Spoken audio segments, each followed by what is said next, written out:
I don't shit on liberals because I'm like angry. I shit on them because we need a much more radical solution than they offer to even vaguely have a chance at beating fascism. Not just replacing it with something not good enough, which is what I think a lot of liberals think I believe, but to even vaguely attack it. And I think the Epstein Files is a fantastic example of this. Because think about, according to Kamala Harris, why the Biden administration did not release the Epstein Files and consequently tank the Trump campaign.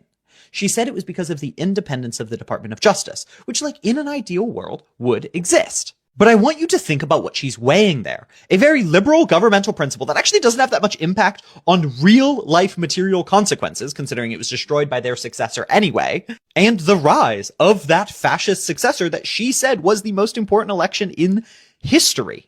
And she chose the prior. She chose to protect the independence of the Department of Justice, knowing that it could cost her the election, knowing that it would not expose this pedophile ring of the elites.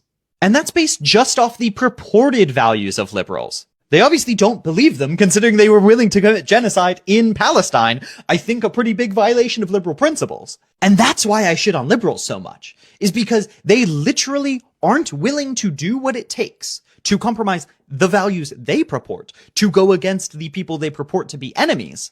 They are not willing to violate those liberal principles they hold so dear, to actually go against the people that will decimate them the second they get into power. And obviously, it's interpersonally frustrating to see that hypocrisy while they ask us to violate our principles to tolerate them committing a mass genocide. So much so that we can't even critique them for doing so without being accused of being a Republican plant. But I stress that my primary reason for attacking liberals is not interpersonal anger, even though that exists, I promise you. It is because, as a leftist, as a person that actually wants to undermine fascism, my goal, my number one goal, is to make as many effective revolutionaries as possible. And history shows us very clearly, not only that liberals will later backstab you, but that they do not present an actual effective threat to fascism right now.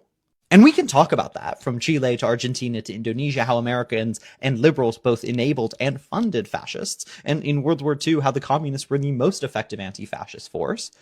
But you don't have to agree with me on that. All I need you to do is understand that that's why I'm doing it, and not immediately dismiss any critique as a weird, if they're against me, then they must be for Trump. No. Leftists hate fascists the most. That's why we have such an obligation to work against them effectively.